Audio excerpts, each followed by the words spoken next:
Haberi kokluyorum, haberi.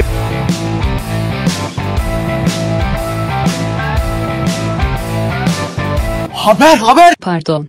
Arkadaşlar. Pardon.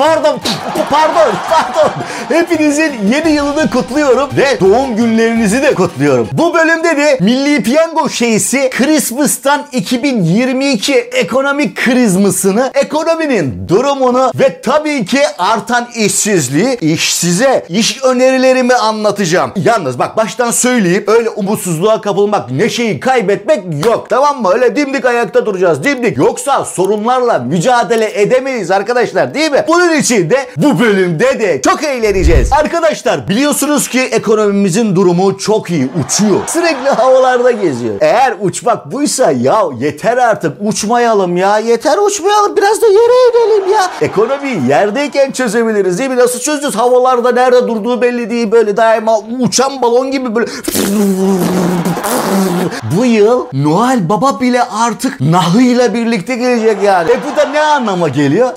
Sen ol, Noel Babana bile güvenme. 2022 böyle geçecek.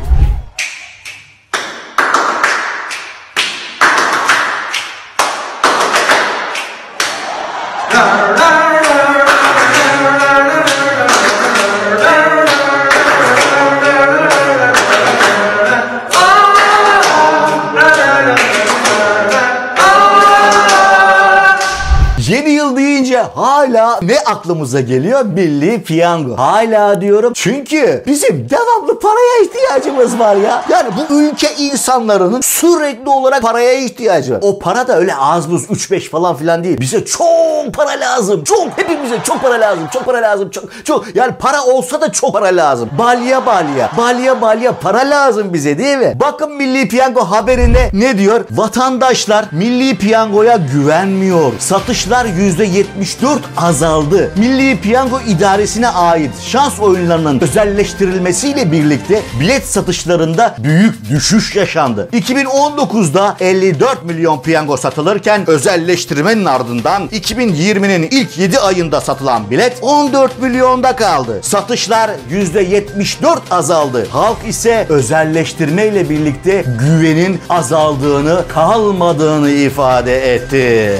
Arkadaşlar burada verilen bilgiler bir yılı kapsayan bilgiler. Yani bir yılda satılan biletlerin oranı sayısı. Yalnız yılbaşına özel satılan biletlerin %70'i 80'i satılmış yahu. Satışlar yılbaşında artıyor. Niye? 120 milyon veriyor. Yani çok balya paralar gelecek. Yalnız bir kişi alacak tabii ki bu parayı. Hemen Milli Piyango Merkezi'ne gidelim bakalım paralar hazır mı gerçekten ya? Ya bir 120 milyon alacağım ben. Paralar hazır mı? Bir onu görmemiz lazım değil mi? Hemen görüntümüzü giriyoruz. Arkadaşlar görüyorsunuz paralar havalarda uçuyor. Tabii bu görüntüyü niye yayınladılar? Niye servis ettiler? Demek istiyor ki bak güveniniz azalmış olabilir. Ama merak etmeyin. Paralar diyor hazır diyor. Sen diyor koş hemen diyor git tam al, yarım al, çeyrek al. Bilet al diyor yani değil mi? Yalnız arkadaşlar dikkat ederseniz bakın kendi paraları olmadığı için karpuz gibi böyle rahat atıyorlar yani. Kendi parası olsa o kadar şey olur mu yani? Böyle atarken havadan yakalar ya. Hatta ne parası ya ne parası. Dikkat ederseniz arkadaşlar çok kalabalıklar. Öyle bir para ki bir kişi tek başına masanın üzerine o kadar parayı dizemiyor. Tek başına yapamazsın yani. O dizemezsin o kadar parayı. Ya bir kişiye sen 120 milyonu nasıl veriyorsun ya? 120 milyonu tek kişi masaya dizemiyorken sen bir kişiye hayatında hiç o kadar para görmemiş bir insana sen 120 milyonu lap diye veriyorsun. O insan neresine alacak o parayı ya? Hayatında görmemiş 120 milyonu. Neresine şey yapacak yani? Bilemez. Onu nasıl harcayacağını da bilemez. Ya saymaya kalksa buradan köye yol olur ya. Öyle ki yani zaman da geçer. Öteki yeni yıl gelir. Yani 2023 gelir. 120 milyonu sahip olduğunu düşünsene ya. Ya önce bir kas katı kesilirsin, kendinden geçersin, hayatın anlamını sorgulamaya başlarsın, bir varoluş sorunu meydana gelir. Ondan sonra da zaten kayışlar kopar komple, kristali de çizersin, o her yere saçarsın. Ray ray ray ray ray ray ray ray ray ray ray ray ray ray ray ray ray ray.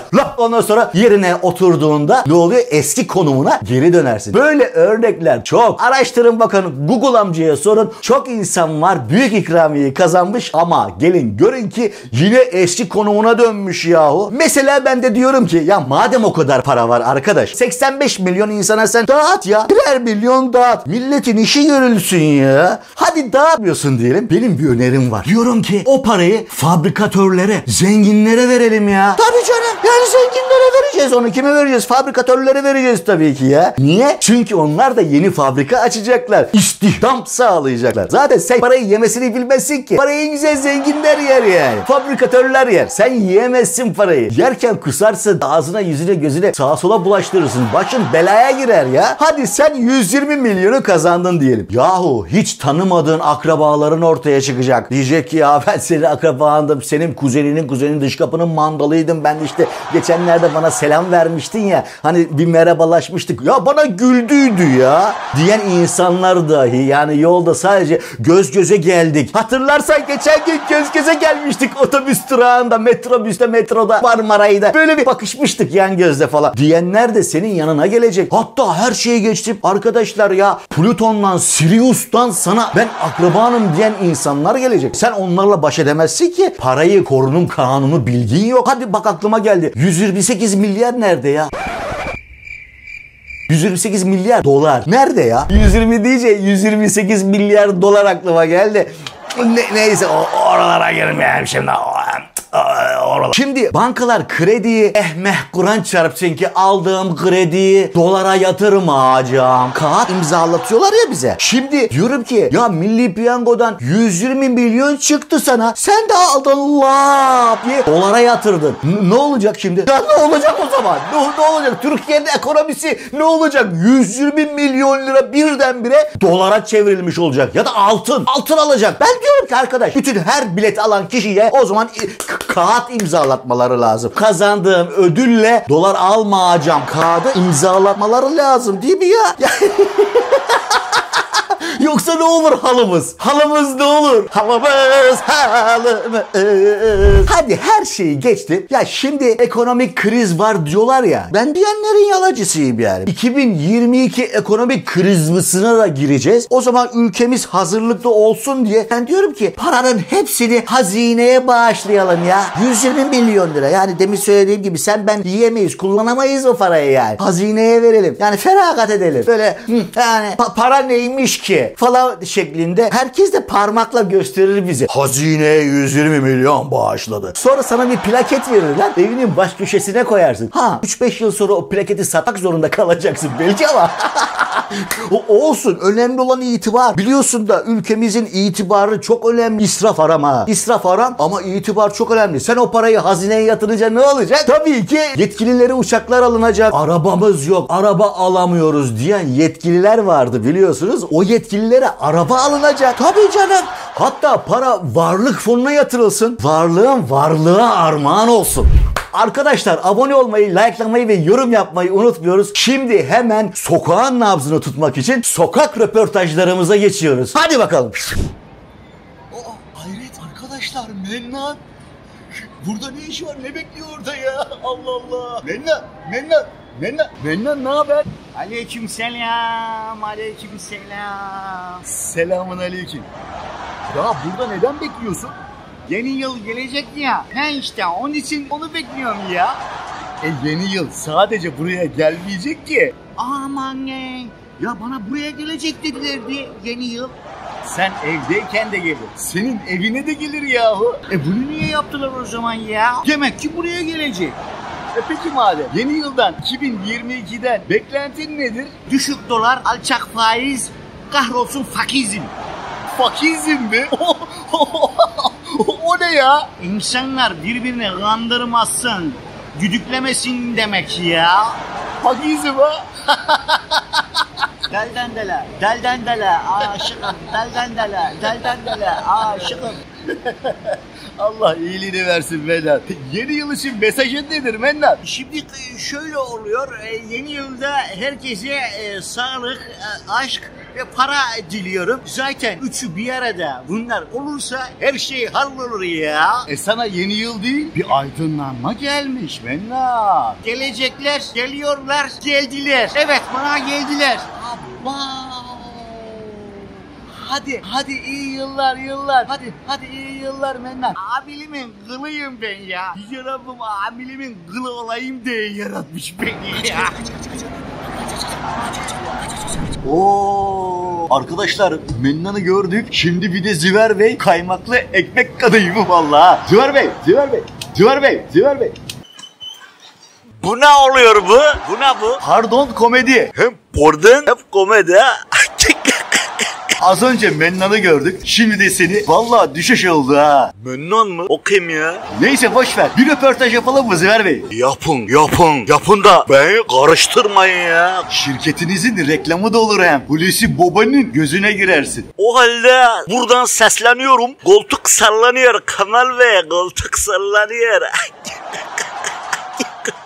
İşsizlik almış yürümüş Ziver Bey. 2022 krizli geçecek diyorlar. Sen ne diyorsun? Yok, yağlı gazık geçecek. İşsizlik çok kötü. Çok kötü. Şirketimde çalışamaz. Ne? Polis babacığım ya polis babacığım olur mu öyle bir şey ya, herhangi bir temas yok yani, böyle bir şarj yok, bir şey yok, böyle sırtısı falan filan, hiç böyle herhangi bir şey olmamış yani. Neden beni işten kovuyorsunuz? Bu zamanda iş bulmak kolay mı polis babacığım ya? Neyse ki ülkemizde işsizlik yok. Ben de zaten şirketimizin genel müdürüyüm. Yahu sen çalışıyorsun diye ülkede işsizlik yok mu diyorsun yani? İş beğenmiyorlar arkadaşım ya. İş beğenmiyorlar ya. Olur mu öyle? Bu hayat pahalılığında az maaş veriyorlar ama ya. Maaş da beğenmiyorlar ya. Bence 2022 çok işlikli bir yıl geçecek. İşlikli olacak. Nasıl yani? Nasıl yani? Mesela asgari ücret arttı. Şimdi Hulusi babam işçi çıkartacak. Ne olacak? O çıkan işçiler başka işlere girecek. Böylece işlilik artacak. Bu nasıl mantık ya? Abi. Neyse 2022'ye var mı bir mesajın? Yalnız mesajım derin. İşçisin, işçi kal, giy tulumları. İşçisin, sen işçi kal, giy tulumları. İşçisin, sen işçi kal. Bunu herkes kafasına gazısın ki istihdam artsın değil mi ya? 2022'de istihdama çıkacağız ya. İstihdama çıkacağız. Sen politikacı olsaymışsın ya. Ya Hulusi baba yani bir emrine bakar. Yani bir emir verirsin onu da alırım ya. Peki Ziver Bey iyi yıllar. Size de hayırlı Nobeller. Nobel ne ya? 2022 ekonomik krizmisi olacak falan diyorlar da çok şükür ülkemizde öyle bir durum yok. Ama sorsan ki desen yani hiç mi yok arkadaş ya? Şöyle bir baksan hiçbir ekonomik kriz yok. Desen hani bu var. Öyle var yani küçük tefek. Mini minnacık. Dişinin kovuğunu doldurmaz ya. Dolar ne oldu? Aniden pimpik oldu yani. Pik olmadı. Pimpik oldu. Pimpik olunca da bir şaşkınlık oldu. Böyle bir boşlukta falan filan hissetmeye başladık kendimizi. Ama ne oldu? Çok önemli ve hızlı bir şekilde müdahale edilerek geriye çekildi dolar. Herkes zenginleşti diyeceğim ama diyemiyorum. Çünkü zenginler yine zenginleşti ve dolayısıyla de bize de altının altından doların altından yalanmak düştü. Arkadaşlar açıkçası tabii ki zenginler zenginleşecek ya. Sen kimsin ki ya? Sen sade sıradan vatandaşsın yani. Standart boş paketsin yani. Sen sana ne denirse onu yapacaksın ya. Eğer anlaşılmamışsa bakın gözüme bakın. Tamam şimdi kulağıma bakın. Ya abi. Burun deliğime bakın. Kıllara bakın. Burun deliğimin kıllarına bakın. Şeyime bakın. Şeyime bakın ya. Şeyime bakın yani çeneme bakın. Benim çenemde gamze yoktur ha. Gamsızdır yani. Gamsız böyle konuşturuyor yani. Boş konuşturuyor. Yani siz yeter ki bakın. Bak cambaza bak. Bakın. Hop hadi görüşürüz. Bay bay. Duyuyorum, okuyorum. Millet doların düşmesine rağmen sürekli dolar almış yine ya. Ya bak olacak şey mi? Olur mu böyle? Benim morali sıfır. O hale geldi ki podyumda denemediğimiz model kalmadı ya. Yani model üstüne model. O olmadı bu vereyim, 3 yok 5 vereyim, gömlek yok pantolon vereyim, al sana bir tane de don. Böyle devamlı bir model deniyoruz yani. Şimdiki model de ne Çin modeli ne başka bir model. Bu olsa ne ne modeli olur? Kafama göre modeli olur değil mi? Yani kafama göre ne olursa bir model. Her sabah yeni bir modele doğru uyanıyoruz. Hop model. Victoria's Secret modeli de değil ya. Olsa hiç olmazsa yani böyle bir uyuşuruz belki, bir şey olur yani. Bir uyuruz böyle. Ağzımız açık bir şekilde yalana uyuruz belki. Demek ki en baştan, en tepeden zihniyetin değişmesi lazım değil mi? Yukarıda değişmedikçe aşağıya da sirayet etmiyor. Çünkü biliyorsunuz her şey yukarıdan aşağı doğru sirayet ediyor değil mi? Ekonomideki amacımız nedir? 2023'te dünya ekonomisi arasında ilk 10'a girmek. Ama şimdiki duruma bakınca diyorsun ki sen kimi kandırıyorsun? Nasıl olacak bu? Biraz düşünün ya. Niye? Çünkü dünya yuvarlak. Ekonomi de yuvarlaktır ya. Ya yuvarla gitsin. Yani salla gitsin, günü kurtar gelsin. 2023'te zaten dünya yuvarlak olunca buradan böyle tak diye yine oraya gelecek. Yersen tabii ki. Büyüme, küçülme, işsizlik de yaratacak diyorlar. Hatta işsizlik arttı diyorlar ya. Haber şöyle diyor ki büyük işsizlik verilerini açıkladı. Gerçek işsizlik oranı %21.9'a yükseldi. Arkadaşlar konuyu ele almadan önce abone olalım, likelayalım ve yorum yapmayı unutmayalım. Genç nüfusta mevsim etkisinden arındırılmış işsizlik oranı %20,1, yani halen 5 gençten biri işsiz konumunda. Artış göstererek 4.236.000 kişi işsiz olmuş. Nasıl değerlendiriyorsunuz bunu? Vallahi az söylüyorlar. Çin hep ucuz iş gücüyle anılırdı. Ülkemiz Çin'i geride bıraktı. Disk Araştırma Merkezi'nin hazırladığı rapora göre Türkiye İstatistik Kurumu'nun yapmış olduğu açıklamada işsizlik oranlarının azaldığı açıklanırken İşkur'a göre ise işsizlik sayısının arttığı belirtildi. Şubat ayında işsizlik gözle görülür biçimde arttı. Üstelik TÜİK'in rakamlarına, oranlarına bile bayağı yansıdı. Aslında TÜİK'in açıklamış olduğu rakamlarla ya da enflasyon rakamlarıyla hayatın gerçeklerinin uymadığını hem sahada gezdiğimiz illerde görüyoruz, bölgelerde görüyoruz ve yaşamın içinde görmemiz mümkün. Az bile söylemişler bence ya. Hani bence daha fazla olması lazım sizin. Şahsen bir işsizim yani. Sıkılmayın diye araya parça attım. İşsizlik artmış. Ya daha neler ya. Millet işçi arıyor. Sen diyorsun ki işsizlik arttı diyorsun ya. Nerede işçi? Millet çalışmak istemiyor ki ya. Bir sürü iş var ya. Her yerde iş var yani. Çalışmak isteyene.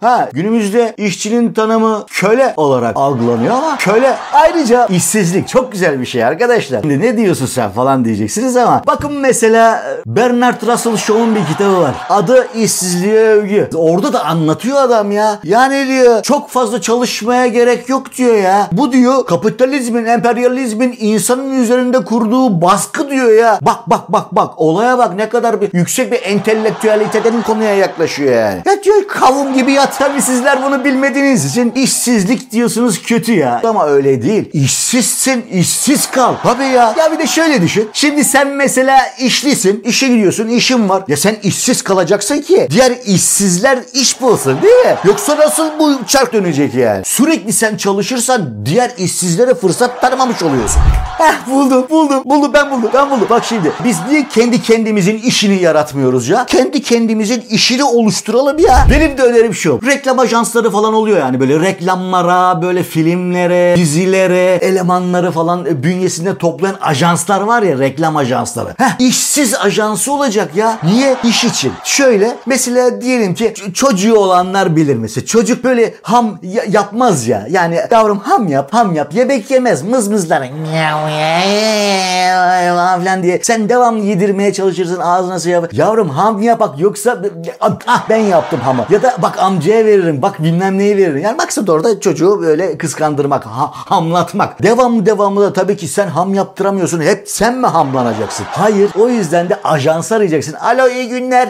Bizim çocuk ham yapmıyor da ham yapıcı bir arkadaş yollayabilir misiniz? Falan diyorsun. Onlar da tabii ki diyor. O hamcı geliyor. Yavrum ham yap. Bak ablaya veririm. Ham yap, yoksa bak amcaya veririm. Devamlı çocuğa böyle ikaz edecek. Çocuk da ne yapacak? Tabii ki o yarışta hamını yapacak. Ayrıca bak mesela aklıma geldi. Kış şimdi. Havalar soğuk. Kapıların altına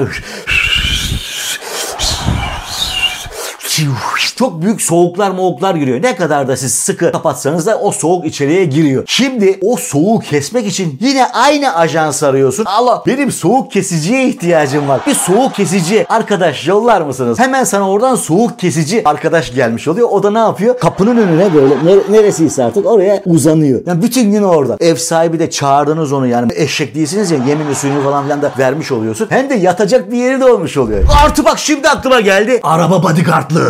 Arabaya ne kadar çok alarm taksan da araba, özellikle günümüzde son zamanlarda araba fiyatlarının, arabaların çok değerlemesiyle birlikte hırsızlıklar çok yükseldi. Aşırı hırsızlık yükselmesi var.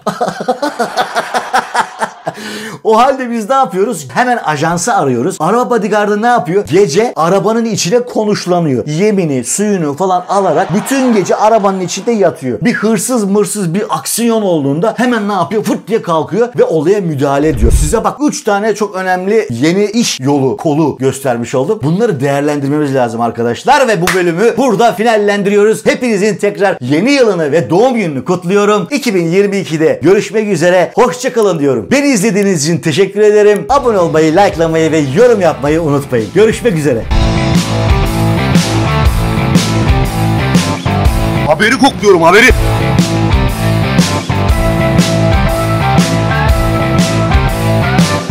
Haber. Pardon.